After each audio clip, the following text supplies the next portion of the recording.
Notice what happens in your body right now. Just sitting with that. Most people can't do it. Not really? Not without reaching for something. The phone, the TV, a text to someone, anyone. Not because they're bored. Because something underneath the quiet gets loud when there's nothing to drown it out. And here's the thing about that question. Most people answer it wrong. They say, I just like people.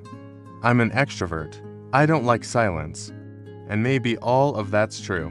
But that's not what we're talking about today. We're talking about the specific terror underneath stillness. The feeling that being alone, really alone, with no input and no one responding to you, is not just uncomfortable. It's dangerous.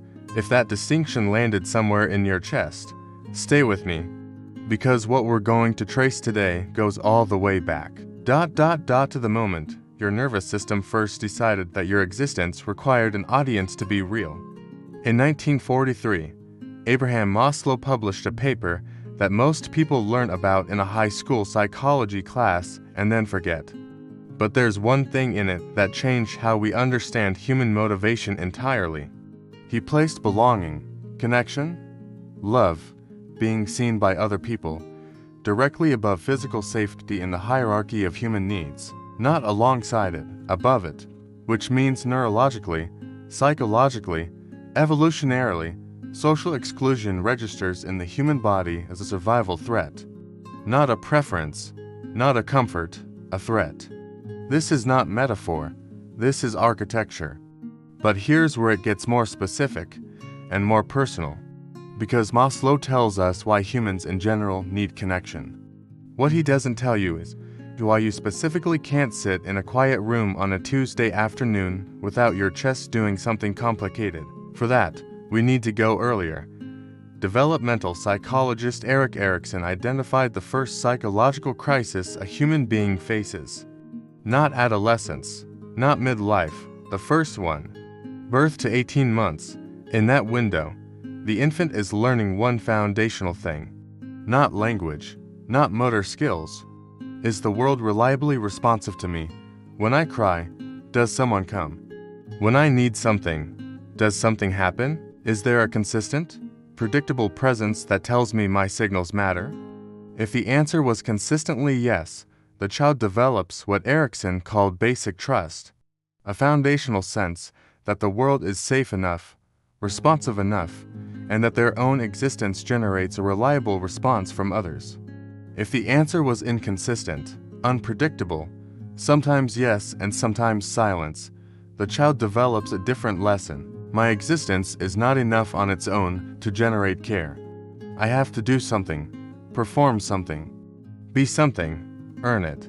That child becomes the adult who cannot tolerate being alone. Not because they fear quiet, because quiet is where that original lesson gets the loudest. Let's get specific about what's happening in the body. When someone who fears abandonment is alone, genuinely alone, with no external validation source, two things happen simultaneously in the brain. First, the threat detection system, the amygdala activates.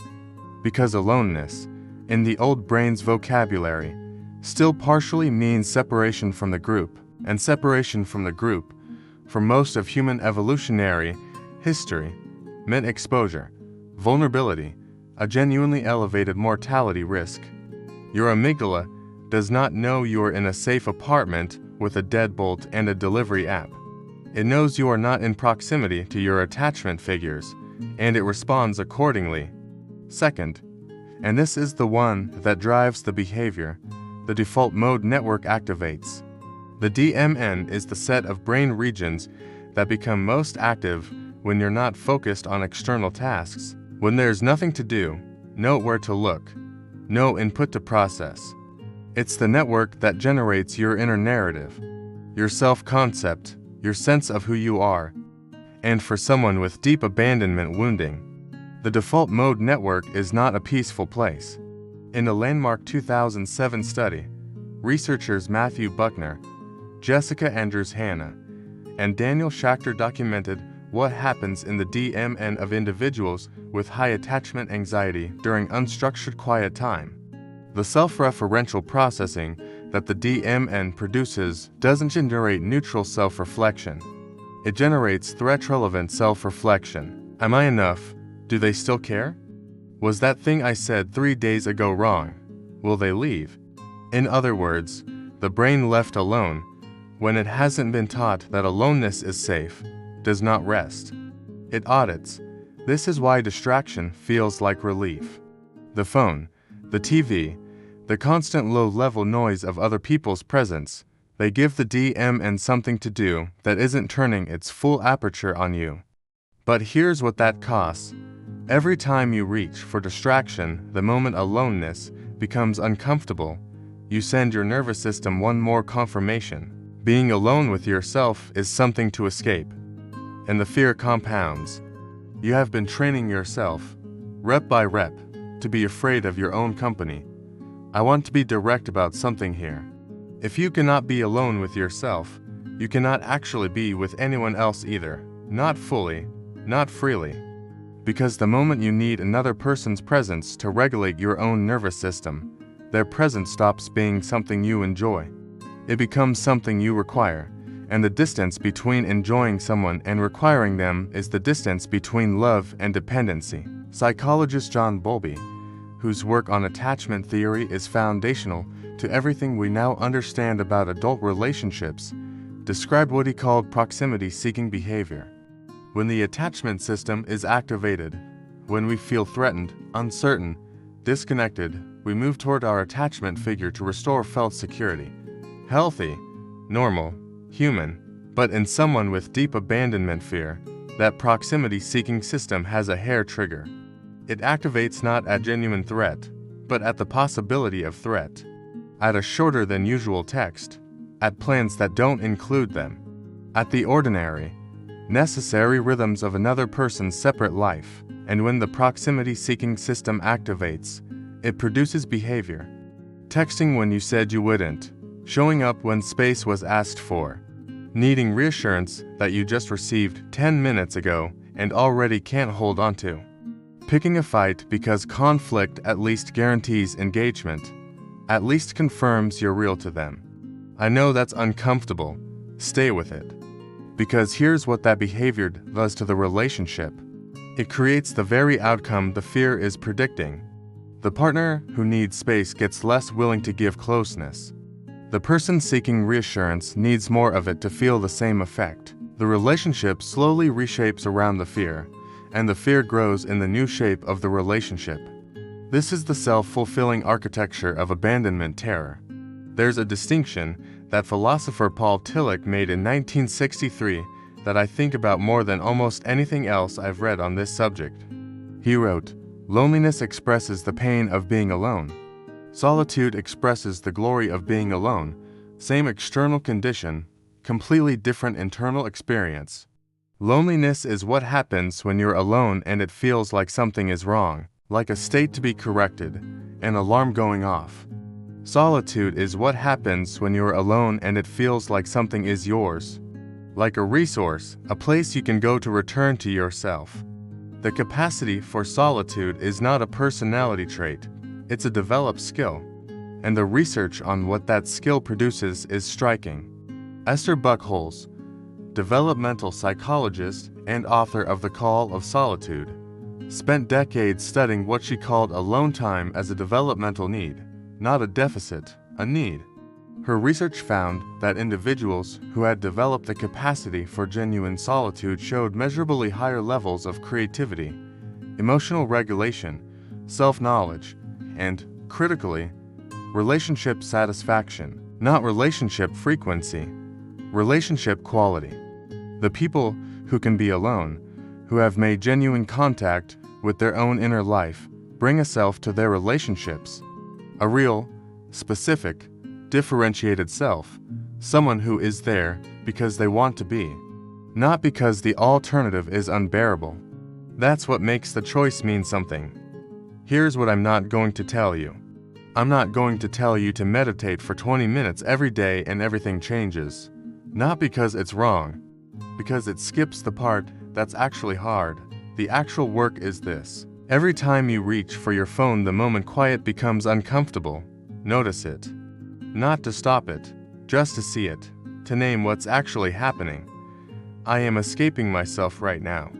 Let it be information. Don't perform discipline you don't have yet. Because the capacity for solitude is built the same way all capacities are built. Gradual exposure, increasing tolerance, respect for the discomfort of growth. Psychologist Jonathan Haidt's research on NLP calls the progress principle, documented in his work on human flourishing, found that people develop psychological capacity not through insight alone, but through repeated small acts of stretching into discomfort. The nervous system rewires through experience, not understanding. You can understand everything in this video perfectly and still have an amygdala that fires when the room goes quiet. The understanding changes what you do about it. The experience changes the wiring. Second, and this is specific, begin developing a relationship with your own opinions. Before you share a thought with anyone, hold it privately for a moment. Let yourself know what you think before you know what they'll think about what you think. This is not a communication exercise, it's a selfhood exercise. The person who cannot be alone has often also lost the thread of their own inner life, because their inner life has been conducted almost entirely in relationship to others' reactions. Third, and this is the one that requires the most honesty. Ask yourself what you're actually afraid will happen if you sit with yourself long enough, not the surface answer, the real one. Most people with abandonment fear, when they examine it honestly, aren't afraid of being physically alone. They're afraid of what being alone will confirm. That when there's no one responding to them, no evidence in another person's eyes that they matter, they won't be sure that they do. That fear makes complete sense, given where it came from, given what the child in you concluded when the room went quiet and no one came. But here's the thing that child couldn't know and that you can finally learn. The quiet doesn't confirm your emptiness. It reveals what was there all along, underneath the noise, underneath the performance, underneath the constant management of how you're perceived. A person, specific, real, worth sitting with, being alone is a skill. And like every real skill, the beginning is the hardest part. Before it feels natural, before it feels like anything other than something to endure, you will reach for the phone. You will text someone you didn't need to text. You will turn the TV on to fill the silence with someone else's story. That's not failure. That's just the beginning of the practice. And the practice, done consistently and imperfectly, builds the thing that no relationship can give you and that every good relationship requires, a self that exists when no one is watching. If this is something you're genuinely working through, share this with someone who might need to hear it. Sometimes the best gift you can give someone is a mirror that doesn't distort. We'll see you in the next one.